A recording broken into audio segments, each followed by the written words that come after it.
Oh, wow. Here we go again. Okay. Hello, everyone. Happy Sunday. This is Miss Lou, and I'm speaking for Miss Luana Real Talk. I probably got two parts to this, but check it out. Um, sometimes you look on TikTok, it's story time. Well, I think at this special day that I'll never forget in my life, May the 3rd, I believe I'm going to retitle my channel on YouTube to Miss Luana Real Talk Stories. A lot of people tell stories, but if they real or not. But see, I ain't gonna say nothing unless it's real, because I feel I have something to offer. We all know my story, about the three sons and all that. But like this morning when I woke up, I realized that I still even had more of a story, because I realized what today was, and the day is May the 3rd. Okay, real quick. Soon as I realized what the day was, popped in my head. May 3rd was the day my grandmother she got her wings on May 3rd, 1968. And so immediately I thought about that day, May 3rd. Look like every day means, every day do mean something, but I got a lot of stories, real stories. My grandmother, and the reason why I'm bringing this up today, I'm very proud to say that's where I get my name from. My grandmother, her name was Luana Jewelry, and she was from DeRidder, Louisiana. She was born in Elko, Louisiana. She was born in 1900, and she got her wings on May the 3rd, 1968. And so, that immediately I began to think about my grandma. Excuse me for a minute. 1 minute, folks. 1 second. Yeah. Okay. I'm back. My bad. Listen. Okay. My mother had 4 boys, and she told her mother that if she ever have a girl, she would name her after her. And that's exactly what she did. She named me after her mother, after having 4 boys. My mother said when the doctor told her it was a girl, she couldn't believe it, but instantly I had my name before I was even born. My grandmother, Luana Jewelry, had 2 daughters, my mother and also her daughter, Helen. And, the 2 daughters grew up and they married 2 brothers. So to my cousin, we like double first cousin. Now, I had this is an old picture, but check this out. You can't even see nothing, right? But check out the print. This is an oil paint picture, at least 150 years old. My mother just died in 2017. She was 96, but check this out. Now, if you look real close, you can kind of see the face, but water messed it up. But it was an oil paint. They don't make it like that. But that was my grandfather, Ellis Jewelry. Okay. Before I was born, my father's parents and all that was gone already. And even he was gone. But I had that picture for a long time. But my grandmother, like I said, in April of 2000, no, I've got the 2000s in my head. Bear with me, y'all, because this is going to be a part 2. In April of 1968, let me go back.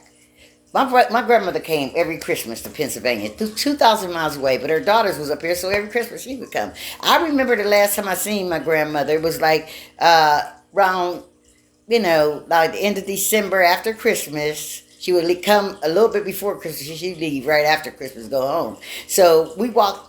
I was with my mother. I remember even at 7, we went to that train station. It was not like it is now, but it was in Pittsburgh, same spot. And I remember my grandmother told my mother as we was walking to the train, said, "Well, Luella, I won't be back here no more." My mother was like the kind of daughter always underneath her mother. She said, "Mama, don't say that." And my grandmother smoothed it over with like, "Well, you and Helen, y'all gonna have to come see me now because I'm getting older." Okay. My grandmother always dressed like she was going to church. Back in the day, she had them big pearls and the hats and everything. She was a church woman. She always dressed church. So I remember her getting on the train, and my mother, we walked her to the door, and when she got on the train, she just looked straight ahead. She didn't even turn back for her last look. And that's what I remember. She was looking straight ahead. Now, that was next to the last time I seen her. So that was in December. But then in April of I keep on, yeah, well, that's right, 1968 in April, she had a stroke. And when the lady called and told us, Miss Fuji, that was my grandmother used to manage her hotel and also take care of her kids. And she was like, grandmother was like a mother to her and her kids. So anyway, she called and told my mother. And so immediately the next day or two, we was on our way down there. It was myself and my two brothers, Johnny and Dawn, and my mother going south.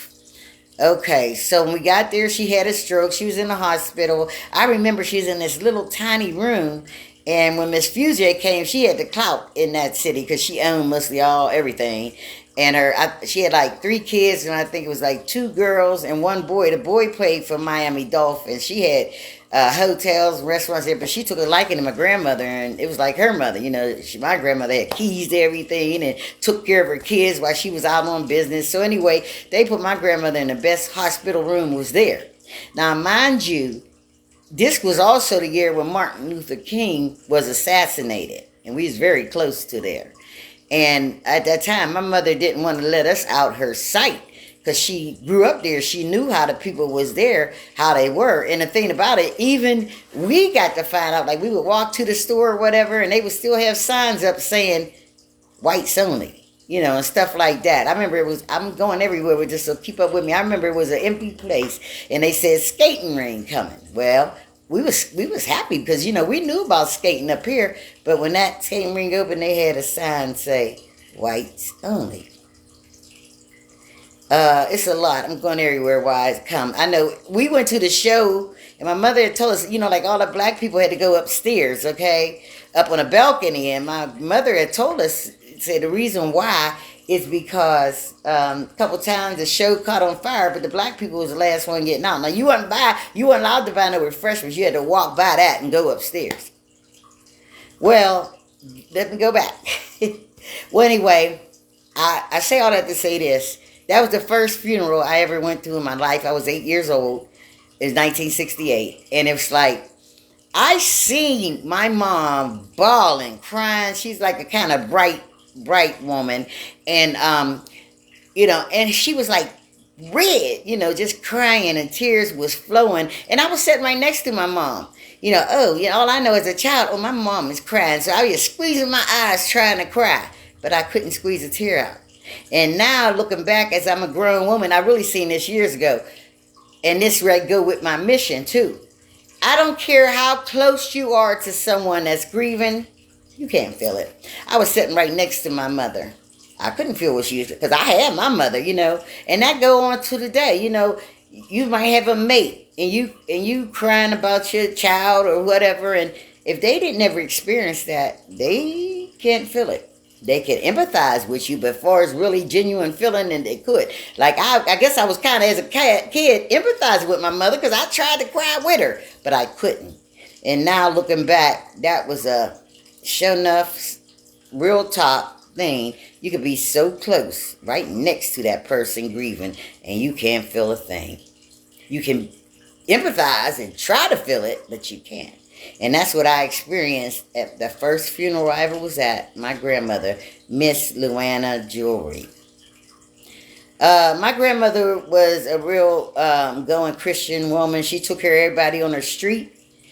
She would come to visit myself and my cousins every Christmas. She traveled up here, you know. She would spend a couple nights with my mother and a couple nights with her other daughter.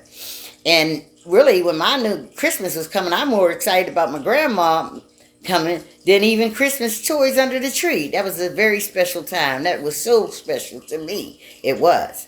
And also, all during the year, she would send us boxes. When we see that mailman bring the box, Grandma done sent us something again, you know.